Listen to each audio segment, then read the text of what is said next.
औज़ुबिल्लाहिमिनश्शैतानिर्रजीम बिस्मिल्लाहिर्रहमानिर्रहीम। अज़ीज़ तलबा, हमारा जो आज का टॉपिक है, जो हमारा आज का उन्वान है, वो है साल अव्वल का सिलेबस। सवाल नंबर 7 जो आपके पेपर में आता है, दरख्वास्त नवीसी। दरख्वास्त फ़ारसी ज़ुबान का लफ्ज़ है जिसका मानी ये होता है कि अर्ज़ी करना, इल्तिजा करना। किसी ओहदेदार से कोई छुट्टी लेने के लिए आप जो उसको अर्ज़ी करते हैं या इल्तिजा करते हैं, उसको दरख्वास्त कहा जाता है। अब इसमें दरख्वास्त का ये सारा पेपर पैटर्न आज आपके सामने डिस्कस करने के लिए जा रहे हैं। हमारे पास सबसे पहले है तुखातिब। किसी को मुखातब करने के लिए लाइक एज बाखिदमत जनाब, प्रिंसिपल साहब के बाद हम कॉमा लगाएंगे जिससे सख्ता कहा जाता है। अगर आपने जनाब प्रिंसिपल लिखा है तो आप इसके बाद साहब नहीं लिखेंगे। अगर आपने साहब लिखा है तो फिर आपने जनाब नहीं लिखना। उसके बाद गवर्नमेंट कॉलेज, सख्ता, अलिफ खत्मा, बे खत्मा और जीम, ये तो खातिब है। तो इसका अजीज तुलबा 1 नंबर होगा तो खातिब का। उसके बाद है उन्वान, कि जिस उन्वान पे आप एप्लीकेशन, जिस उन्वान पे आप दरखास्त लिखने के लिए जा रहे हैं, उन्वान लिखने के बाद आपने राब्ता की अलामत लगानी है। राब्ता की अलामत लगाने के बाद जो दरखास्त आप लिखने के लिए जा रहे हैं, जिस मकसद के लिए लिखने के लिए जा रहे हैं, वो आपने, मिसाल के तौर पर हम ये लिखने के लिए जा रहे हैं दरखास्त माफ़ी के लिए, फीस माफ़ी के लिए हम दरखास्त लिखने के लिए जा रहे हैं, इसको लिखना है और उसके बाद इसको हमने अंडरलाइन कर देना है। उन्वान का भी हमारे पास 1 नंबर होगा। 1 नंबर तो खातिब का और 1 नंबर उन्वान का आ जाएगा। तीसरे नंबर पे जनाब अली, उस बंदे को मुखातब करने के लिए जिसका डेजिग्नेशन है, जिसका ओहदा है, उसको मुखातब करने के लिए हम जनाब अली कहने के लिए जा रहे हैं। अब 1 नंबर हमारे पास जनाब अली का होगा। 1 नंबर तो खातिब का, 1 नंबर उन्वान का और 1 नंबर जनाब अली का। इसके बाद असल जो चीज़, जिस मकसद के लिए हम एप्लीकेशन लिखने के लिए जा रहे हैं, वो स्टार्ट हो जाएगा। इसे कहा जाता है नफ्स मज़मून। नफ्स मज़मून जो हमारे पास है, नफ्स मज़मून के 5 नंबर होते हैं।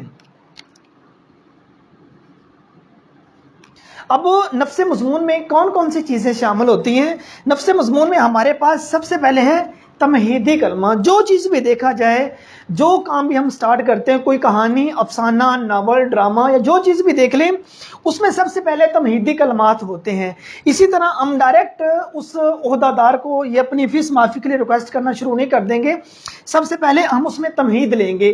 तमहीद में ये चीज़ें शामिल होंगी, आप कौन सी क्लास में पढ़ते हैं, ठीक है, और आपका स्टेटस वगैरह क्या है, आपने सारा तमहीद में वो चीज़ें बतानी। उसके बाद आप चले जाए असल मुद्दा।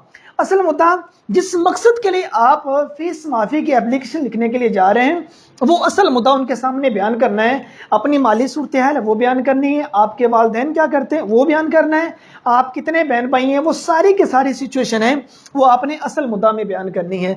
उसके बाद असल मुद्दा बयान करने के बाद आपने आ जाना इख्तितामी कलमात में। इख्तितामी कलमा, जहाँ बात को आप ख़त्म करने के लिए जा रहे हैं। मिसाल के तौर पर ता हयात, आप फीस अगर मेरी माफ़ कर देते हैं तो ता हयात में आपका एहसान मंद रहूँगा, मैं आपका शुक्रगुजार रहूँगा, ये इख्तितामी कलमा में आ जाते हैं। तो ये तीनों चीज़ें जो हमारे पास होंगी नफ्स मज़मून में, इन चीज़ों की हमने एप्लीकेशन में एडिंग नहीं देनी, लेकिन ये मिनिमम 3 पैराग्राफ पे हमारी जो दरखास्त है वो मुश्तमिल होगी। अब इसके बाद नेक्स्ट नंबर पे हम चले जाएंगे एप्लीकेशन के, दरखास्त के इख्तिताम पर। अब जो दरखास्त का इख्तिताम है वो है दरखास्त गुजार, दरखास्त को लिखने वाला, दरखास्त को पेश करने वाला। उसके बाद आप दरखास्त गुजार और आपका ताबे फरमान, इसमें कोई खास फ़र्क नहीं है। बाज़ कुतुब वालों ने ये लिखा हुआ है, आपका ताबे फरमान आप लिख लें तो इसका कोई हर्ज नहीं, ना लिखें भी तो कुछ भी नहीं। दरखास्त गुजार और लाम मीम नून, इन दोनों का 1 नंबर होता है। अगर आप प्रिंसिपल साहब के नाम दरखास्त लिखने के लिए जा रहे हैं, ज़रूरी काम के लिए, फीस माफ़ी के लिए, करेक्टर सर्टिफिकेट लेने के लिए, या दीगर जो प्रिंसिपल साहब के नाम आप लिखने के लिए जा रहे हैं, तो उसमें आप आपका ताबे फरमा लिख दें तो बेहतर है, ना लिखें तो किसी किस्म का कोई हर्ज नहीं है। 1 नंबर इसका है। और जहां आपने दरखास्त गुजार लिखा है, इसके बिल्कुल स्टेट, ये आपने तारीख का तज़किरा कर देना है। जो हम तारीख लिखते हैं, तारीख का भी 1 नंबर हमारे पास होगा। तारीख में आप उर्दू में भी लिख सकते हैं, अंग्रेज़ी में भी लिख सकते हैं।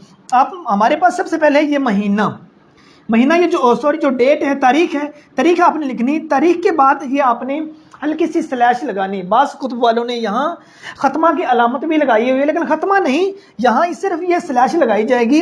ये इस मकसद के लिए लगाई जाती है कि हमने जो तारीख है उसको महीने से अलग शो करना है। बस आपको तो ऐसा जाता, अगर यहाँ जाता 11 अगस्त, उस 11 को हम महीने से अलग करने के लिए स्लैश हमने जरूर लगानी थी। इसके बाद महीना, महीने के बाद साल, सन, ये लिखेंगे, 1 नंबर इसका होगा। तो खातिब का 1 नंबर, उन्वान का 1 नंबर, जनाब अली का 1 नंबर, 3 और 5 नफ्से मज़मून के 8 और इख्तिताम का 1 नंबर और तारीख का 1 नंबर। इस तरह 10 नंबर की ये दरखास्त थी जो हमारे सिलेबस में आ गई थी। ये पैटर्न है, इस तरीके से आपने इस एप्लीकेशन को डिस्कस करना है। अल्लाह हाफिज़।